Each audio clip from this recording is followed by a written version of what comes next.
Welcome to the Passive Investing Made Simple Masterclass. I'm so excited you have joined me today. Now, I'm curious. I'm going to ask a question. Have you ever been considered as an investor investing in private notes, like investing privately? Now, here's the thing. There's a myth about private lending. Private lending sounds passive, but if you're like me and you started digging into it, you would quickly realize it is anything but passive. You got underwriting, servicing, managing the borrower, and it quietly turns into a second job.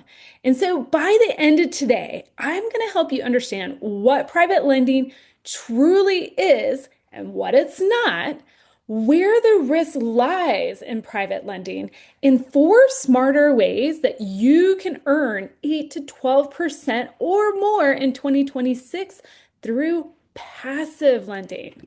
Now, again, welcome. This is the Passive Investing Made Simple Masterclass. Again, my name is Whitney Elkins Hutton. I'm the Director of Investor Education here at passiveinvesting.com. And if you're watching YouTube live, you've got my contact information right there. If you've got a question about today's material, be sure to reach out to me. Or you can also join me at passiveinvesting.com. Now, I do this webinar live every week to help you turn your active income and savings into passive income and long-term wealth. So maybe you've tried investing passively before, but couldn't get comfortable making the investment, or you're actually invested in deals passively and realize, whoops, it's not the right fit. I did something wrong. I pulled the trigger without understanding all the ins and outs. Or you're a seasoned investor and you're wanting to sharpen your skills and learn uh, access to additional deals that can help you meet your goals. If that's you, you're in the right place. Now, I want to let you know that I walk the talk here. I've been investing in real estate since 2002, and have scaled over 800 million in active real estate deals through residential deals, car wash deals, self-storage units. I've also done a considerable amount of fix and flipping. And of course, I've also scaled my passive portfolio. Now, I get to, spend my time with you as the Director of Investor Education here at passiveinvesting.com. And really, my goal is to help you get what I have, which is how can I teach you how to get the similar results of 100% control and choice on how you spend your time. You see, a lot of people strive for financial independence and financial freedom, and that's amazing, but that's just a tool. What does that tool help us get? That's what I want to teach you how to do here. And if you want to learn more about my journey, check out my book, Money for Tomorrow. You can snag that on Amazon, where I go end to end on how exactly I scaled my portfolio and pull the curtain back behind on how I think about things. And if you want to connect with me further, be sure to join the Passive Investing with Whitney.com. Go there. You can get one-on-one time with me, access to our open deals, and of course, more education like this. Now, let's dive into today's content, okay? But before we do that, I want to let you know any webinar, any YouTube reel, Instagram reel you see, it's all education only. So please do not construe this as financial advice, legal advice, tax advice. Make sure you consult with your investing team before making any investment decision. All right. So we opened up today's conversation stating private lending is anything but passive. It is not passive. I think a lot of people get into private lending thinking, hey, I might be able to get a larger return than if I joined a private debt fund or a promissory note. But then here's the thing, their expectations collide with reality. Investors like you and I, we've got a higher and better use of our time, probably either in our a day job that where we're maybe an entrepreneur building a business. Maybe we are a solopreneur or own our own business. Okay, our time and attention is diverted somewhere else. And investors generally expect passive income streams, predictable returns, less risk than equity. And quite frankly, they want to have access to a little bit more liquidity and low to no work for that. But when you start pulling back the curtain of private lending, sourcing your own individual notes, a couple things happen. Okay. The reality sinks in that private lending is anything but passive. You have to continually source deals, underwrite borrowers, underwrite assets. You got to put together a whole deal flow system for this. All right. You got to be able to review complex legal documents. You got to figure out a system on a way to service those loans, manage the defaults, manage the extensions because you got to manage the borrower. And then whenever the loan pays off, now you got to be able to redeploy capital. All right. That is anything but passive. Okay. Private lending is self-managed income. You're running a self-managed business. Okay. So if you're expecting to go into private lending and it just be write a check and I don't have to do anything with it for 6 to 9 months, that is anything but true. So there's also another hidden risk here with private lending, and it's concentration. Okay, private lending, whenever you source your own private lending deals, say you had $100,000 to invest in a deal, you're concentrating probably in one borrower, one asset, maybe even just one market, and more importantly, just one outcome. Okay, so your success or failure it's black or white. There is no middle ground here. Okay. That concentration doesn't just increase financial risk, it also concentrates your time, your attention, and emotional energy. All right. So passive lending works differently than private lending. And the biggest differentiator here is that you don't have to actually originate or service the deals in order to earn the returns from the debt. You might be able to go into a fund where there's diversified exposure across multiple loans, multiple borrowers, so you have reduced your counterparty risk, multiple markets, so you've reduced your geographic risk and created geographic spread. And most importantly, you've outsourced the time and attention it takes to source the deals, underwrite the deals, service the deals, exit the deals, and redeploy capital to professional management. Okay, so the traditional approach is earn a yield by doing the work yourself. All right. If you are a savvy passive investor, a smarter approach is earning yield through a professional structure. Okay, so the key reframe here between deciding if you want to go into private lending or passive lending is the structure. Okay, not the effort. All right, so before we get into the 4 different ways that you can actually make this pivot from private lending or entertaining the idea about private lending into actually investing in a passive real estate debt deal, whether it is a fund or an individual note, let's do a quick recap here on the capital stack. You see, sophisticated investors intentionally allocate funds across the capital stack between equity and debt based on their goals, their time horizons, liquidity needs, and quite honestly, stress and risk tolerance. But here's the thing, it's not an either or. It's not whether do you hold equity or do you hold debt. It's what blend of the two do you hold. Okay, so let's break it apart. We're gonna, just do 2 simple layers, debt versus equity. Debt, I like to have that as the cornerstone foundation. Now, I'm not saying the largest percentage of my portfolio, but the cornerstone foundation, that is what's replacing my income that I need to keep the lights on, the roof over my head, the food on the table, right? Okay, I'm in a senior debt or structured debt positions in that tier.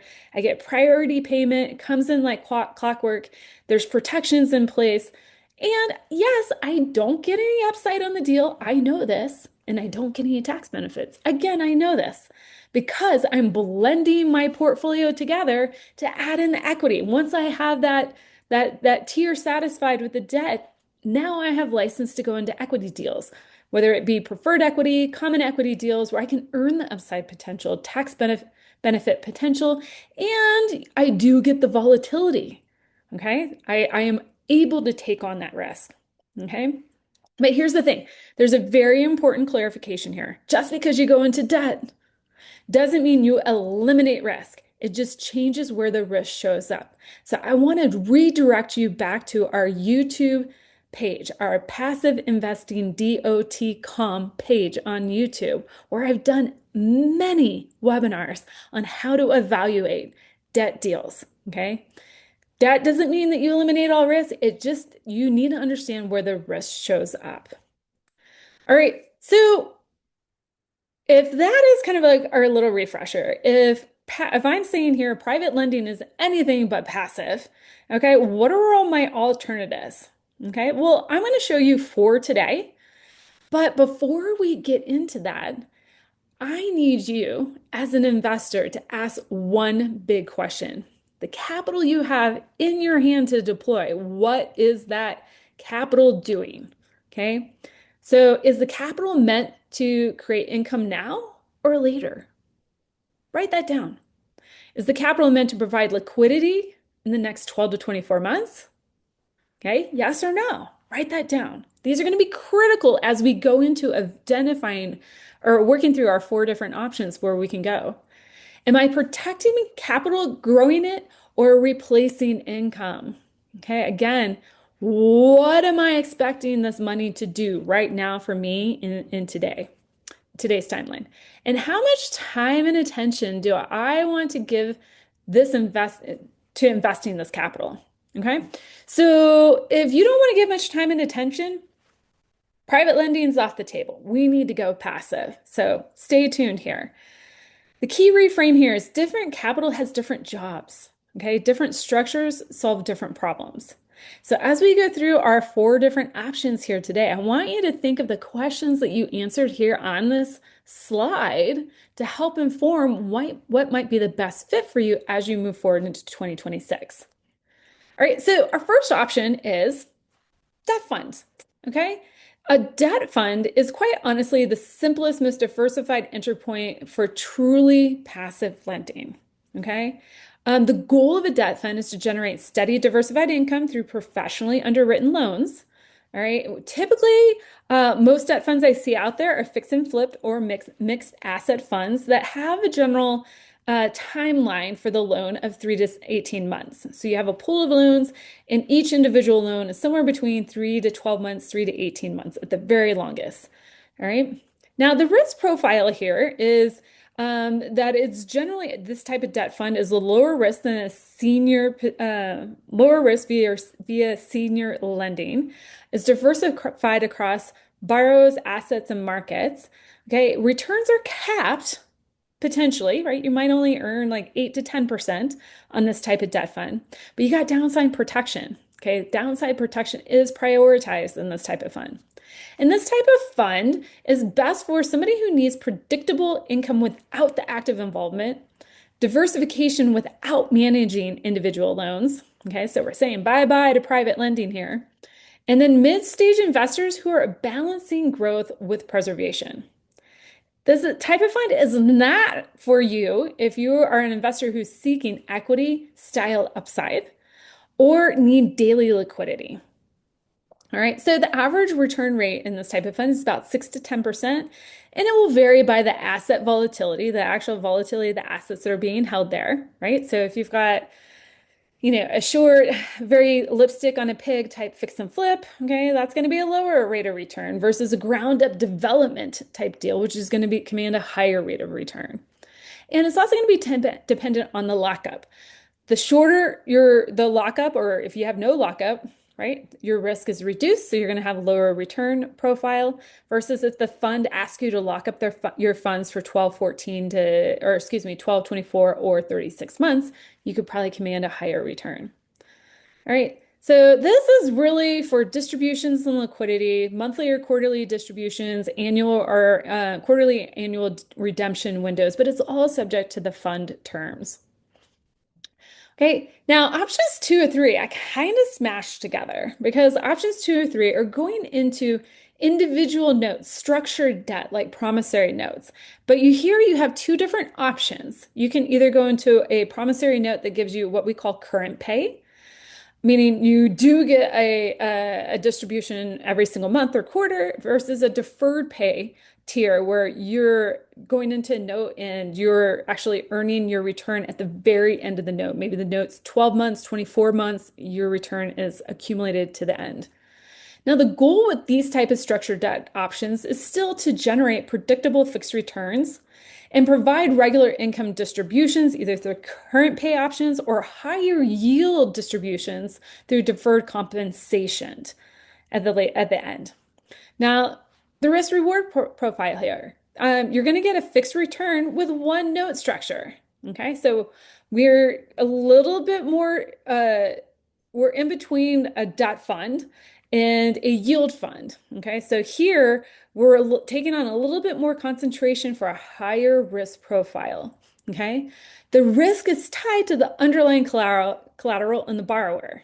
Okay, so we need to make sure that you believe in the actual uh, asset that's being lent on and the borrower to be able to steer the ship for this. It does provide a little bit more concentration than a debt fund, okay? But it is very simple, transparent, and very cleanly defined. Okay, this type of tool, a promissory note, is best for investors needing current cash flow on defined terms. All right, investors prioritizing growth over current cash flow with longer capital commitment and tolerance if you choose the deferred pay structure. Or it's also good for those who prefer single note exposure and intentional yield maximization, meaning you're okay with the concentration in order to get a higher return. This is not for investors seeking liquidity before maturity, right? If you need again, we asked that question at the beginning, do you need the money back in 12 to 24 months? If you said yes to that question, promissory notes probably aren't your jam. We need to look at something else, another tool in the tool belt, okay? But this is, if you're wanting built-in diversification, this is not for you. But if you're wanting to build a portfolio of your own notes, passively without all the work, this could be for you. Okay. Now, promissory notes generally, if you're gonna have a current pay option, you're probably gonna hit somewhere between the 8 to 10% return range, predictable fixed returns. Okay. If you're gonna go the deferred pay range, you're gonna probably be somewhere between 10 to 12%. Okay. Why? Because you're taking on a little bit more risk to lock up your funds. All right, now we've got yield fund as our fourth option here. Now, this is probably the most complex structure when we talk about in passive lending. But the goal of this is a very unique tool in the tool belt because this maximizes the current income through a diversified pool of yield-focused debt instruments. So, whereas when we looked at our debt fund, the debt instruments in there were 3 to 18 months, probably closer to 3 to 12-month terms. Okay, so those notes are cycling often. In a yield fund, there's probably fewer notes in there, but they're longer duration, 12 to 36 months. Okay. So the risk reward, there's higher risk in this category, slightly higher risk than senior debt only options. This type of fund's designed to enhance yield while protecting the downside, okay? And it's still actively managed across market conditions. So we want to keep that in mind too. This type of fund is going to be best for investors focused on cash returns. Again, the name yield, we're boosting the yield, the cash on cash position. Now, we may get a current pay option on this, or we might get a deferred pay option on this.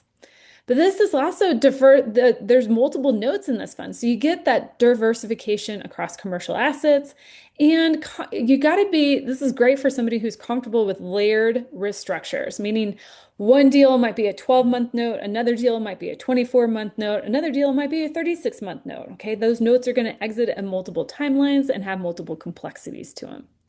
This is not for an investor who's seeking simplicity, who's uncomfortable with complex structures, or somebody who's just generally unfamiliar with how notes can be paid out on a deferred term. Okay. Your typical return range here is going to be 10 to 14%. Okay. It's going to be varied by how much capital you probably invested into the fund and do you have a current pay need. All right, let's kind of see how these all stack up together. So if I could give you one slide that compares and contrasts all four options, the different options I put out there today, this is it. Take a screenshot. Okay, this breaks down each of these note structures that I've seen in today's environment by the time required, the risk concentration, the liquidity, the return profile, the return range you could probably expect. As you can see, most investors, when they invest in debt, they let the return wag the dog. Okay, they drive their investment based on return. If you hung with me long enough, you know that's not what we're looking at. We're looking at all the other puzzle pieces here. But if you are focused on return, this lays it out from the lower risk structure up to the highest risk structure. Okay, how those returns flow. And also, I put in there the best life stage fit. Okay. This is great for you to kind of like pick and choose one or more of these debt structures to add into your portfolio. Now, most importantly on this slide, I wanted to point out the row that I put in here on the common mistakes. So the common mistake that's made when you invest in just a debt fund is that you skip the diversification part in order to chase the yield. Okay. We don't want to do that, right? The whole point of being in a debt fund is to have that diversification. All right. When we get into the promissory notes, the common mistakes that I see here is that people treat the notes like liquid income, and they may not be, right? You can't redeem the note whenever you want. You actually have to wait until the note matures. Or they go into a deferred paid promissory note structure in order to get that higher rate of return. Again, we're letting the return wag the dog here. And they over allocate without having their own personal liquidity plan, meaning you got reserves at home to pay the bills. All right. And then the most common mistake I see when investors go into a yield fund is that they're chasing the return numbers. They get so attractive. Oh my gosh, I can get 14%. Wow, that beats half of my like multifamily value add deals that I have in my portfolio right now. But then they don't understand the structure of the deal and how it all works. Okay, so hopefully this webinar has helped kind of peel back the onion on this, as well as provide you a simple kind of multiple choice compare contrast layout here. Now, I did mention multiple choice. That's what this slide's for. So let's answer those questions again that I put in front of you just a few slides ago. And let's see what lines up with these questions. Which of our four options line up? So how much time do you want to spend? Okay, if you want to spend almost none, forget the private lending deals. Let's do passive only. Let's look at managed funds or notes. How concentrated are you already? Okay, if you're highly concentrated in individual notes already, let's look at a fund. Okay, if you're not super concentrated and you're okay diversifying, you got enough capital to diversify and start building your own single note portfolio, fantastic. Individual notes may be a good fit.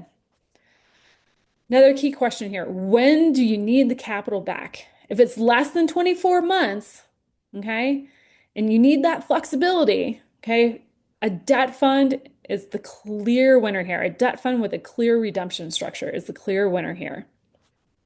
If you can be a little bit more flexible, 24 to 36 months, if you can go to the maturity, take that note all the way to maturity, notes and rolling funds, okay, like a yield fund, are probably going to be a great fit here. So then last, what is the capital you're investing, what job do you need it to provide? If you need stability and diversification, debt fund. If you need predictability and exposure, debt fund or a promissory note. If you need yield maximization, note or yield fund. And if you are like shooting for the moon and you want the higher income and diversification, you're okay with everything else that comes with that, yield fund is your jam. Now, if all this seems overwhelming, you're like, Whitney, I have four different options. You've laid this all out clearly for me, but I'm still having trouble picking. Debt funds offer the cleanest entry point to passive lending. Okay, they offer diversification of exposure, professional underwriting, and they can also potentially offer a minimal time commitment. So dip your toe in the water there.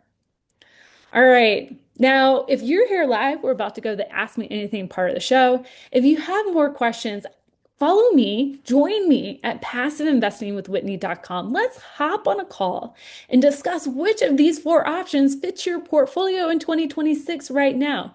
We have deals open like our Pick Real Estate Debt Fund, various promissory notes in hotels, as well as multifamily deals, as well as our high yield um, funds that we can connect you with.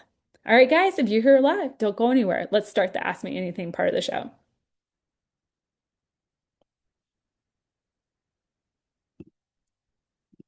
All right. If you guys have questions, oop, I didn't mean to stop the share there. If you guys have questions, drop them into the chat box or the Q&A box. Q&A box helps me stay a little bit more organized, but you put them wherever. The question came in, or statement actually. Seems like the biggest risk here is the professional group managing the fund. I would say that is the biggest risk of any passive deal that you can go into. It's always going to come down to who is managing the funds, for sure. We want to make sure you got good business managers. Now, that doesn't eliminate or mitigate all risk, right? We still have the market, right?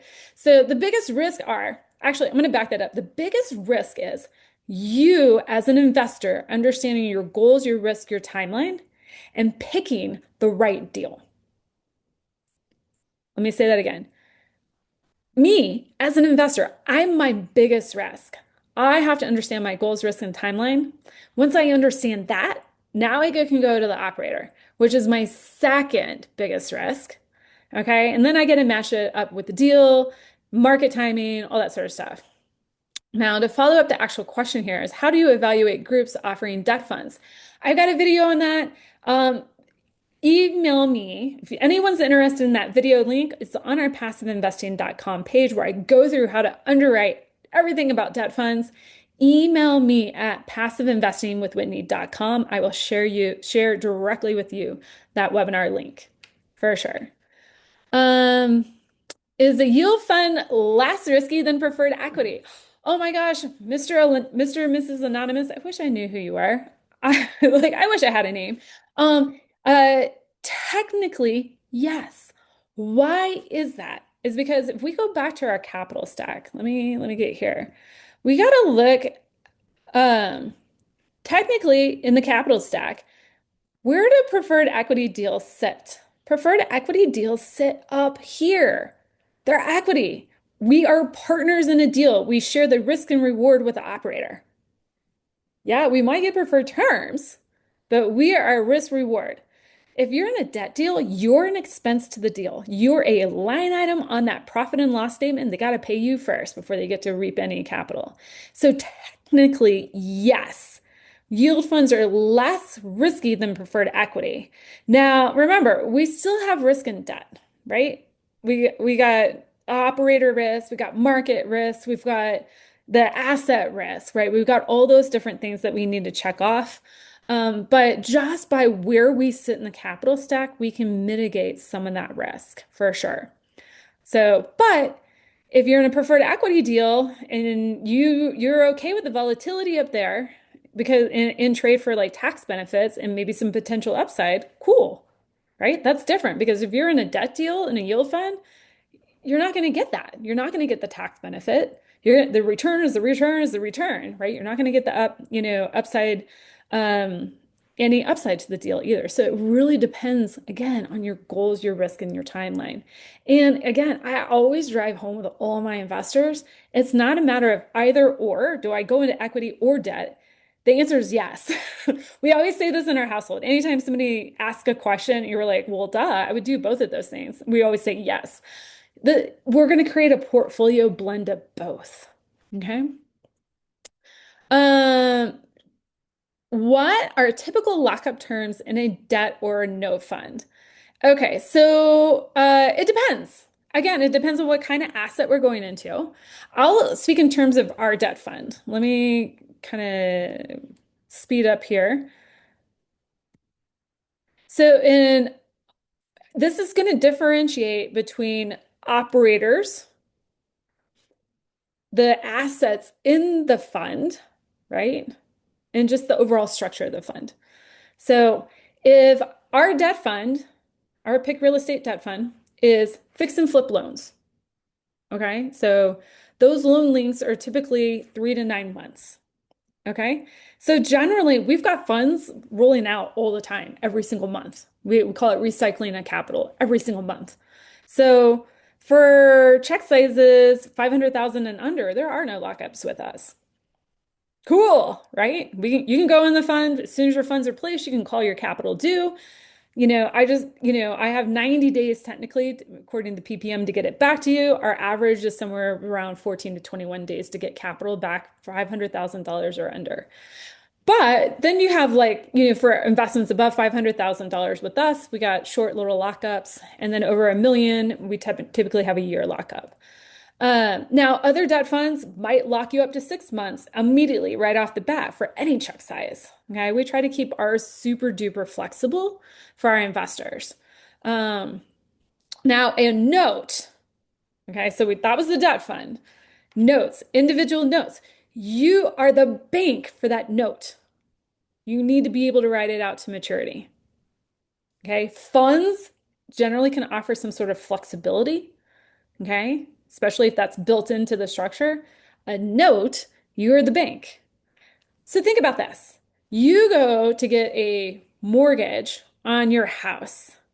And then 5 years from now, okay, 30-year note on your house. Okay, maybe with Wells Fargo. We'll pick on Wells Fargo. Why not? And Wells Fargo calls up and goes, hey, Mr. Homeowner, I kind of need that money back. So I'm going to call the note due. It's only year 5. I know I said 30, but I'm going to call the note due. That blah, blah, blah. You can't do that. So with notes, you need to understand this is best fit for investors who are okay writing to maturity. So that's why we asked that question there in our 4 questions. When do you need the money back? Right? We need to be able to answer that. And I'll pop those questions up here for you so you can look. Uh, oh, I got that done. I see things coming in the chat right now. I'm on the Q&A. If you want to take your question from the chat to the Q&A, we'll just drop them right in line. Are these type of investments available for solo 401ks or self-directed IRAs? With us, absolutely. Yep.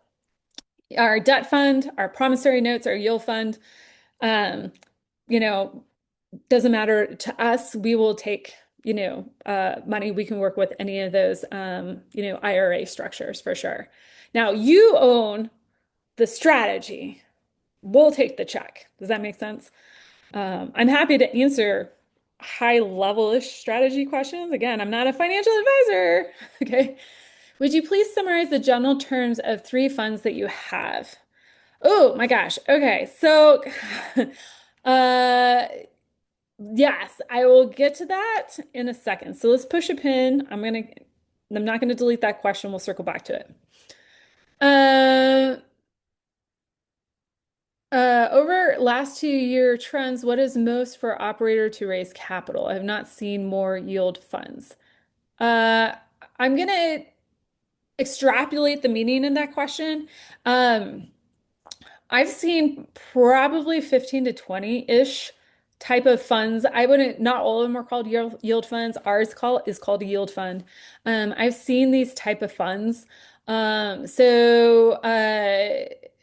What is most for operator? I don't, if you, Christine, if you could clarify that, that would be amazing. I think the yield fund probably is for an operator. Either they're bringing capital into their own deals to stabilize their own deals, or they're bringing in capital to stabilize other operators' deals. But the operator it's in their best interest only to deploy like maybe a million per 1 to 3 million per deal that goes into that fund, small checks, in order to get deals across the finish line. And they need to have a surefire plan to get that deal across the finish line. Okay, they're not deploying capital into deals that might still, have a capital call component to them or at risk of loss, right? So yield funds are just the quick little short like stabilization type things. That's how I'm seeing them most used in the market today. Um, so it's kind of like a kissing cousin to a preferred equity fund in a way, except you're on the debt side of things, not on the other side. Okay. And that's super important. I've had investors ask me like, why would I go in a yield fund as opposed to a preferred equity fund? Well, if the monies are being used to stabilize a deal, especially as the deal was purchased between 2021 and 2023, there's not much depreciation to get anyway. So put yourself in the note position so you get a sure return, not in the equity position, because you're not going to get the tax benefit anyways. All right. So that's how I've seen that capital mostly used. Okay. And it's a great way for an investor who, maybe you're a newer investor and you don't have any multifamily exposure in your portfolio. You can get multifamily exposure that way. Okay. Again, you're on debt, but those yield funds tend to push up into the 12 to 14%, um, rates of return. So you get pretty high returns on those. Equity syndicated deals often have 50 or 100K minimums. What are the typical minimum investments for a debt fund? Oh, perfect. Yield fund, blah, blah, blah, blah, blah. Okay, so I'm going to go back. This kind of dovetails into the various funds and their structures.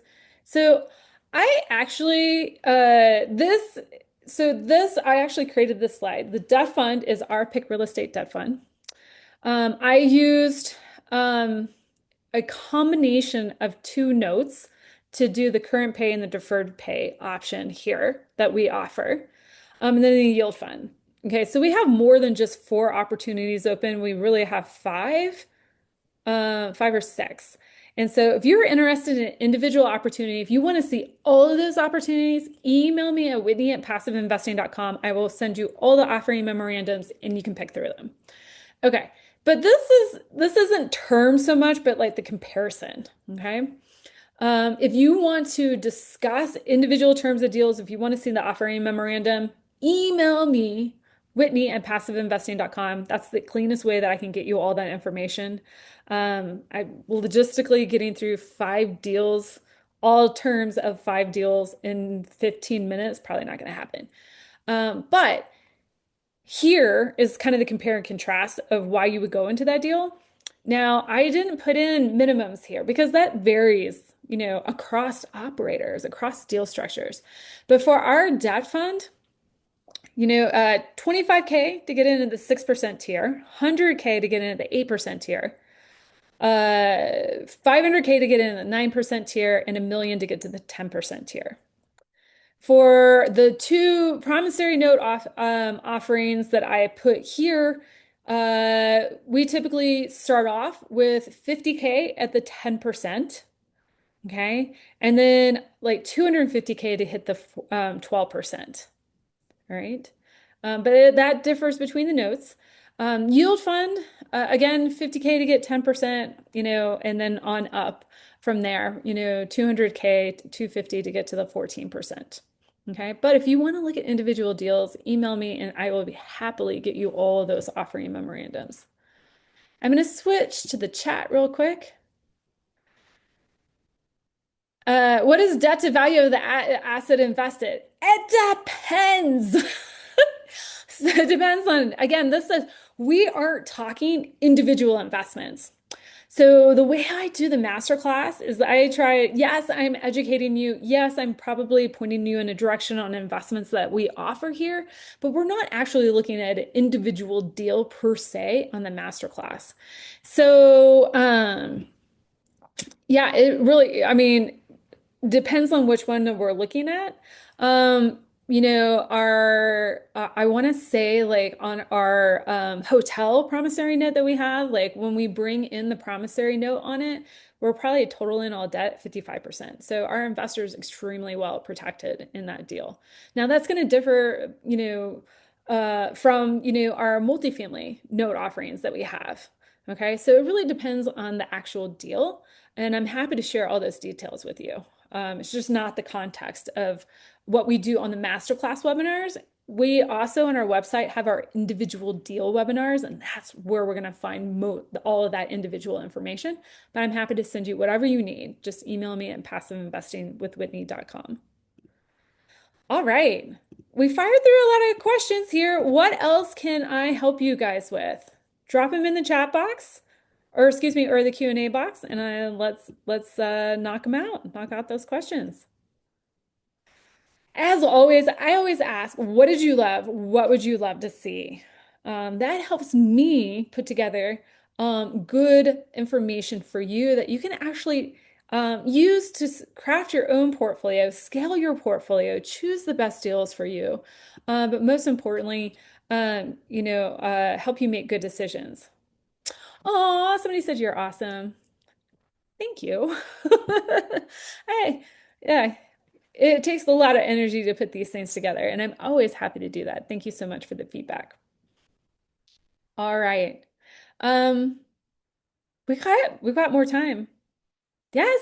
Oh, thank you. Somebody said, thank you for an informative webinar. Happy to do so. All right. Um, MN, guest MN, if you're still here, email me at passiveinvestingwithwhitney.com. I'll be happy to send you the links, or anybody email me. I'll have send you all the links to these four different offerings or five different offerings that we have that I put together this slide on. All right, there's no more questions. Thank you so much for taking the time out of your busy day. I know it's a lot for you guys to join live, a lot for you guys to listen in afterwards if you're listening asynchronously, but most importantly, thank you for taking the time to invest in yourself. You guys have a great day.